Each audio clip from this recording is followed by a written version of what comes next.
Hello my holy friends, Rabbi Yoni here. We're going to talk about something very, very important today. We're going to talk about Limmud Torah, the study of Torah. Now, why this is so important is that in Jewish tradition, we have the idea and the understanding that the study of Torah, that Limmud Torah, is just as powerful, is just as holy, if not holier, than prayer, which means that learning Torah brings us just as close to God, if not closer to God, than praying. So before we go any deeper, let me just say that there's no wrong way to study Torah. If you find a way that feels good for you, even if it's just laying in bed and opening a book or opening the Chumash or opening a page of Talmud, great.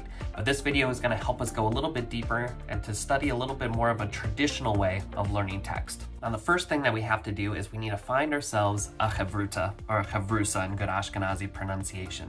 Now, Ravuta is a partner. It's someone that you study Torah with, and that relationship is not just important, it's holy.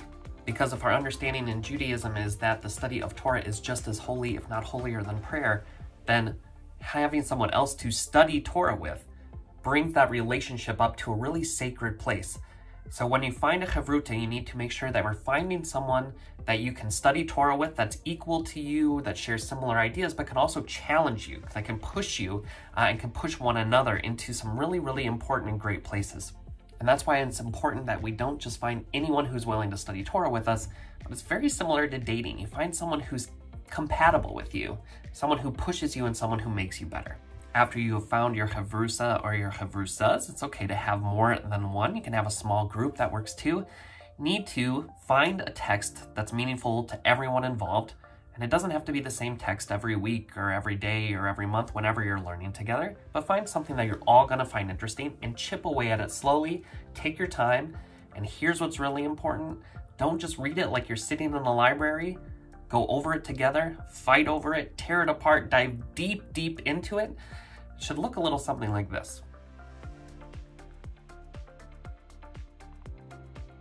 A good Beit Midrash, a good yeshiva, a good kollel, place of learning is not like a quiet library. It should, as soon as you open the door, you should be hit with the cacophony of sound, because people will be standing up and arguing passionately and emotionally, because this is a holy and sacred endeavor. Therefore, get yourself in the habit of, when you're starting to think out loud, think together within the group, and let yourself get charged, let yourself get carried away, because that is what it is about.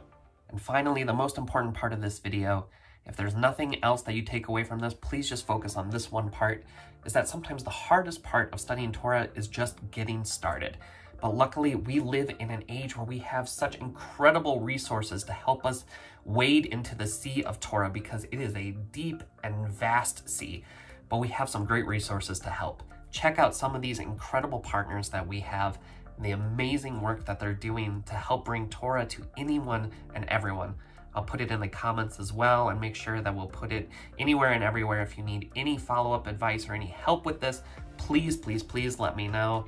But go explore, dive in, find yourself a Chavruta, Chavrusa, or a couple of people to learn with, and let me know if you need any help getting started. Have a wonderful day.